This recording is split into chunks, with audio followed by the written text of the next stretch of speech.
Hey everyone, this is Ed with Up North with the Nybergs. Today I'm down in my red barn and I'm going to install a chainsaw carrier or scabbard called SawHaul. So stick around, I'll show you how I put it together and I'll give you my insights into it.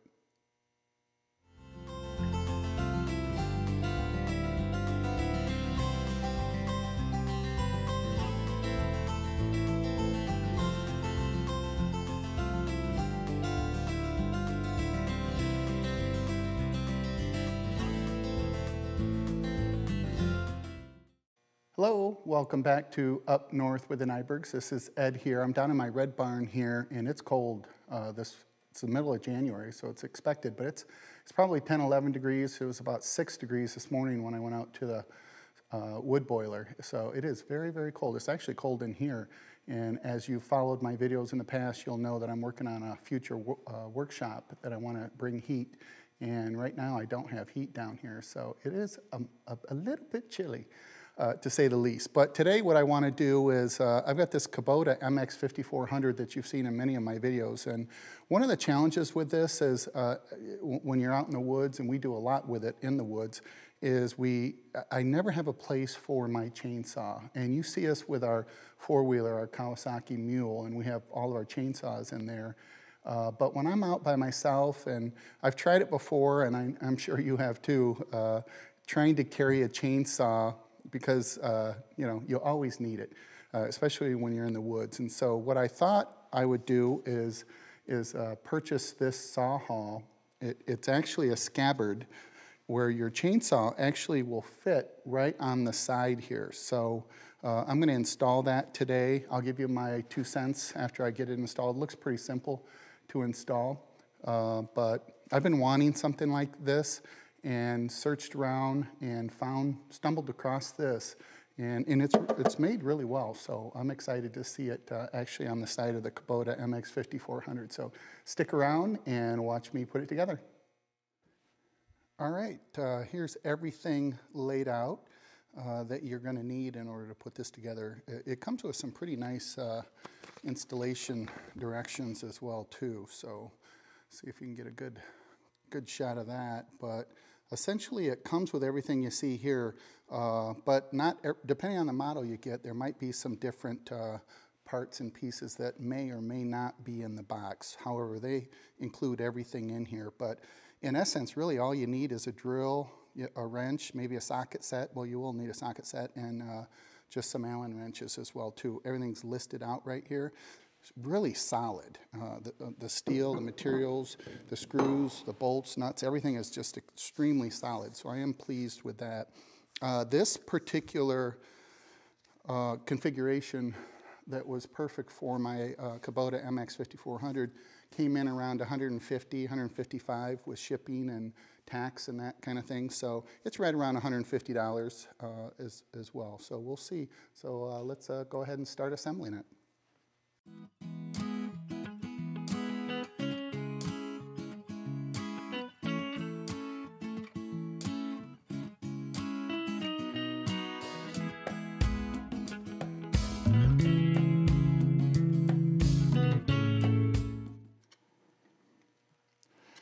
Okay, so here you go. You can kind of see the scabbard bracket halfway put into this metal iron plate. And the challenge for this is there's not a lot of room. As you can see, there's not a lot of room in there in order to hold the nut, in order to get the bolt down in there. And so with the tools that I brought down to the red barn from my garage is this ratchet wrench set, and I'm just screwing this in and holding it.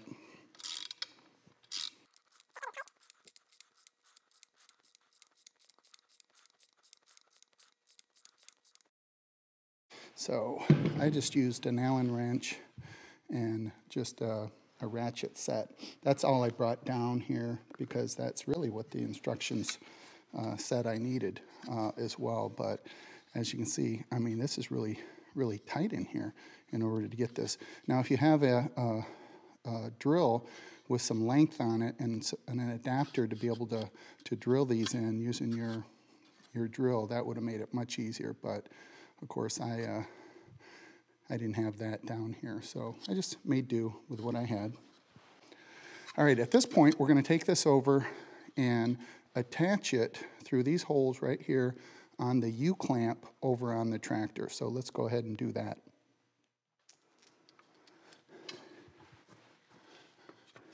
Okay, so on the loader arm down here, I've already put the bracket, the U-shaped bracket, and there's really not a whole lot of room here where I can affix this. I just want to make sure that it's in a good place, that it's not going to interfere with the loader at all, and this looks like it is not where it's located. That's probably by design, I'm sure. And so then we're just going to put the scabbard bracket and back plate on.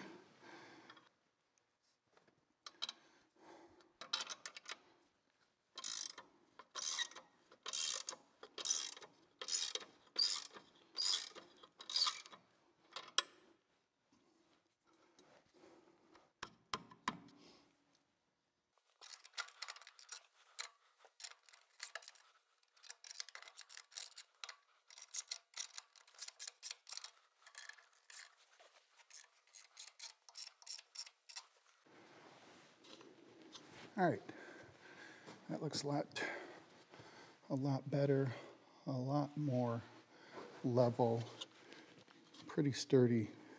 Without a level, it's hard to tell exactly, other than just kind of eyeballing it a little bit. Like I said, this side may still be up maybe 1/8 of an inch. So now at this point, what we're going to do is grab the scabbard.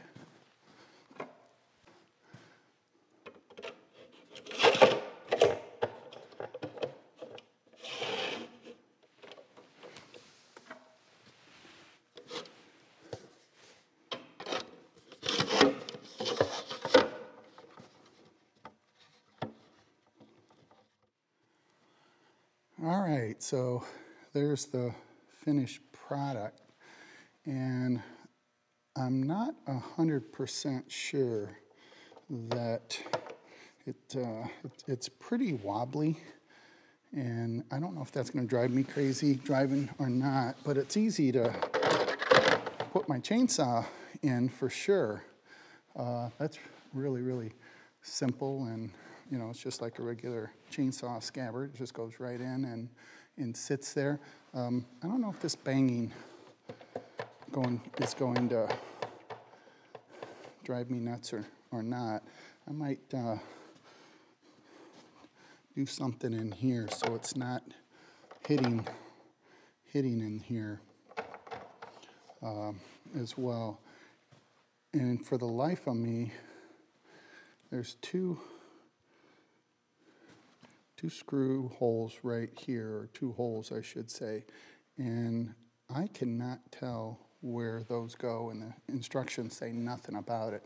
Like I said, this is made for quite a few different tractors and UTVs and things of that nature as well. So it says right in the instructions that they give you a lot of different parts and stuff. So I'm going to do a little research and see if I can't tighten this up a little bit better, but I'm certainly happy with it as far as the quality of it. I like to get it was a little extra to get the orange SawHaul on the side to match the tractor, but other than that,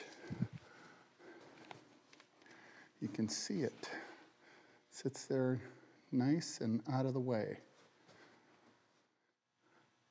All right, so that is the installation of this SawHaul, and like I said, it's going to be a nice luxury to have that with me all the time as well, so I'm not putting it down by my feet, and it's really unsafe to do that anyway. So as always, if you have any questions specifically about this was made, I set it up for this particular tractor, but they, like I said before, they do a lot of different other configurations as well.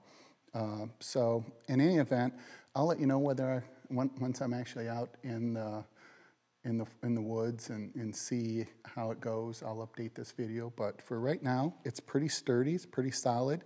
Looks like it's gonna do the trick, but you never know until you actually put it to use and out in the wood yard and also out in the woods. So I'll keep you abreast of that. Like the price on this was about $150, and I think I paid a little bit more to get the orange.